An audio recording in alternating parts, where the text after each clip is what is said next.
Hello दोस्तों, आपका स्वागत है मेरे यूट्यूब चैनल स्टोरी टू सी पर।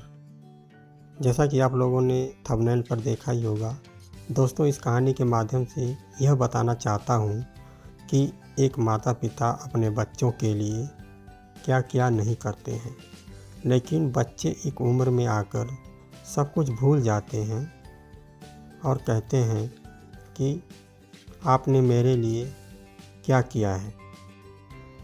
तो दोस्तों आइए सुनते हैं यह कहानी। दोस्तों, अगर आप अपने माँ बाप से सच्चा प्यार करते हैं ना, तो इस कहानी को पूरा ज़रूर सुनना, और यह कहानी पसंद आए तो अपने दोस्तों को ज़रूर शेयर कर देना। कहते हैं जो जिद करते हैं खुद से अपनी सफलता के लिए नहीं करते हैं, अपने माँ बाप से अपने शौक़ पूरा करने के लिए करते हैं।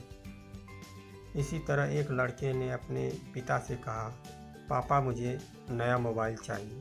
पिता ने कहा, बेटा अभी कुछ वक्त रुक जा, फिर तुझे एक नया मोबाइल दिला दूंगा। बेटे ने कहा, आपके पास मेरे लिए कभी पैसे नहीं होते हैं, मेरे सब दोस्त अच्छे से रहते हैं, किसी के पास कोई कमी नहीं, केवल मेरे पास ही हर चीज़ की कमी होती है। आपको बच्चे पैदा करना बेहद आसान है, लेकिन उन्हें पालना बेहद मुश्किल। जब आप मेरी ज़रूरत को पूरी ही नहीं कर सकते हो तो क्या मतलब है इसी घर में रुकने का। मैं घर छोड़कर जा रहा हूँ। पिताजी बोले, बेटा रुक जा, मेरी बात तो सुन, हम तुझे दिला देंगे। माता और पिता ने बेटे को रोकने की और समझाने की काफ़ी कोशिश की, लेकिन वो नहीं रुका। गुस्से में उसने अपने बैग पैक किया और घर से निकल पड़ा। लेकिन घर से निकलते वक्त गलती से उसने अपने पिता की डायरी अपने बैग में डाल ली। पिता की आदत थी कि वह हमेशा डायरी लिखा करते थे और उनकी डायरी को छूने की परमिशन किसी को भी नहीं थी। लड़का घर से काफ़ी दूर आ गया और थक कर बैठ गया और बैग चेक करने लगा। जब उसने वो डायरी देखा तो सोचा, आखिर मिल ही गया खजाना।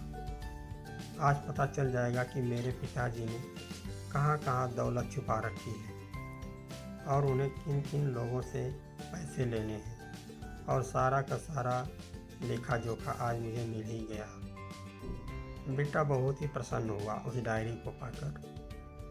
बेटे को लगा इस डायरी में पिताजी की सारी लेन देन का हिसाब होगा। जैसे ही लड़के ने उस डायरी को पढ़ना शुरू किया, उसकी आंखों से आंसू बहने लगे। डायरी के शुरुआती पन्नों में बेटे को जो बाइक दिलाई थी उसका हिसाब लिखा था, जिसकी EMI पिताजी अभी तक चुका रहे थे। जैसे ही दूसरा पन्ना पलटता है तो दूसरे पन्नों पर देखता है कि उसके कॉलेज की फीस और एडमिशन का कर्ज लिखा था कि इन लोगों को इतने इतने पैसे वापस देने हैं। और सबसे आखिरी पन्ने पर लिखा था कि बेटे को अब मोबाइल दिलाना है, उसके लिए मुझे कौन कौन उधार दे सकता है। उस डायरी में उन सभी लोगों के नाम लिखे हुए थे जिससे वो उधार लेता उस मोबाइल को खरीदने के लिए। बेटे ने जैसे ही यह सब पढ़ा, वो पागलों की तरह रोने लगा और रोते रोते दौड़ते भागते घर आया। जैसे ही घर आकर देखा तो उसके माता पिता एक कोने में बैठकर रो रहे थे। बेटा अपने पिता के पैरों में गिरकर रोने लगा कि पिताजी मुझे माफ़ कर दो, मुझसे बहुत बड़ी गलती हो गई। पिताजी ने कहा, बेटा तू मत रो, अब तू आ गया है ना, तुझे मोबाइल मैं दिला दूंगा, चाहे जैसे भी। बेटा ने कहा, पिताजी मुझे अब आपसे कुछ नहीं चाहिए। मुझे पता चल चुका है आप इस डायरी में हम लोगों से क्यों छुपाते थे। अब आपको कोई काम नहीं करने दूंगा, मैं मेहनत करके सब कुछ ठीक करूंगा। ये सुनकर पिताजी ने अपने बेटे को गले से लगा लिया। दोस्तों, माँ बाप अपना पूरा जीवन, अपनी पूरी खुशी अपने बच्चों के लिए कुर्बान कर देते हैं, लेकिन कुछ बच्चों को लगता है कि माँ बाप ने उनके लिए कुछ नहीं किया। वह कभी आपको अपनी समस्या नहीं बताते, भले वह कितनी बड़ी समस्या से गुजर रहे हों। रिश्तेदार भी उन्हें नीचा दिखाते होंगे तो भी वह सह लेते हैं। लोग ताने मारते हैं तभी वह सह लेते हैं, लेकिन आपसे अपनी समस्या कभी शेयर नहीं करते, क्योंकि वो आपको कभी दुखी नहीं देखना चाहते हैं ना। अब आपका फर्ज बनता है अपने माँ बाप को अच्छी तरह रखना और उन्हें सुख देना, ताकि वो भी अपने जीवन का बचा हुआ समय सुख में गुजार सकें। यदि आप अभी नींद में सोए हो तो जग जाइए और अपने शौक पूरा करने पर नहीं, अपना करियर बनाने पर ध्यान दीजिए। क्योंकि अगर आप अपने माँ बाप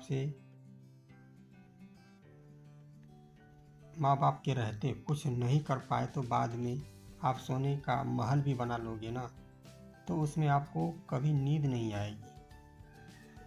अपने जीवन में कुछ बेहतर कर लीजिए, ताकि आपके माता पिता आपको उम्र होने के बाद भी कमाना ना पड़े। अगर कहानी अच्छी लगे तो सभी को शेयर कीजिए, लाइक कीजिए। धन्यवाद।